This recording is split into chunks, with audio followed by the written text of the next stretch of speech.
মুক্তিকামী এক জাতিকে দমন করতে ৭১-এর ২৫শে মার্চ রাতে পাকিস্তান হানাদার বাহিনী রাতের অন্ধকারে ঝাঁপিয়ে পড়ে নিরস্ত্র বাঙালির উপর। অপারেশন সার্চলাইটের নামে ঢাকাসহ সারা দেশে চালায় গণহত্যা।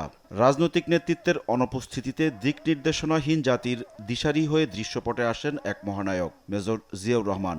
২৬শে মার্চ চট্টগ্রামের কালুরঘাট বেতার কেন্দ্র থেকে যার কণ্ঠে ভেসে আসে স্বাধীনতার ঘোষণা।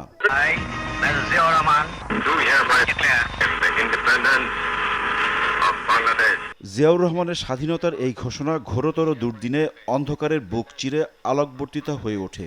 মুক্তিকামী জনতার মধ্যে ছড়িয়ে পড়ে পরাধীনতা থেকে মুক্তির স্লোগান। দেশের এক প্রান্ত থেকে অন্য প্রান্তে ছড়িয়ে যায় সেই স্লোগান।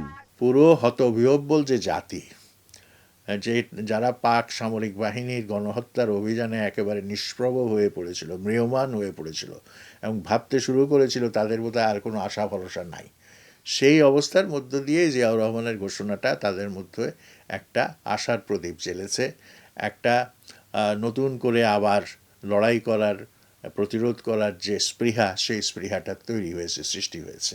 স্বাধীনতা ঘোষণা দেওয়ার আগে ২৫শে মার্চ মধ্যরাতে প্রথম বাঙালি কর্মকর্তা হিসেবে পাকিস্তান সামরিক বাহিনীর বিরুদ্ধে বিদ্রোহ করেন ৮ম ইস্ট বেঙ্গল রেজিমেন্টের second in command Ziaur Rahman. আটক করা হয় ইউনিট কমান্ডার কর্নেল জানজুয়াকে। বাঙালি কর্মকর্তা ও সৈনিকদের নিয়ে চট্টগ্রাম থেকে শুরু হয় মেজর জিয়ার প্রতিরোধ যুদ্ধ। তার পথ অনুসরণ করে মুক্তিযুদ্ধে নামে অন্যান্য ইউনিটের বাঙালি কর্মকর্তারাও।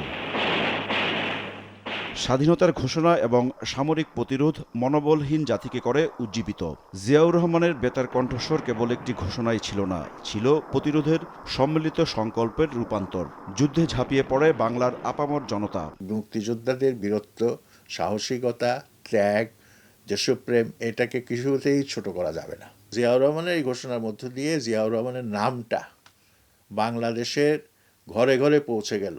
এই একটি মাত্র ঘোষণার মধ্য দিয়ে তিনি তখনকার ৭.৫ কোটি মানুষের কাছে পরিচিত হয়ে উঠলেন। এটাই তাকে একটা ক্যারিশমা জুগিয়েছে এবং ক্যারিশমাটা আমাদের মতো দেশের জন্য, নেতৃত্বের জন্য খুবই প্রয়োজন।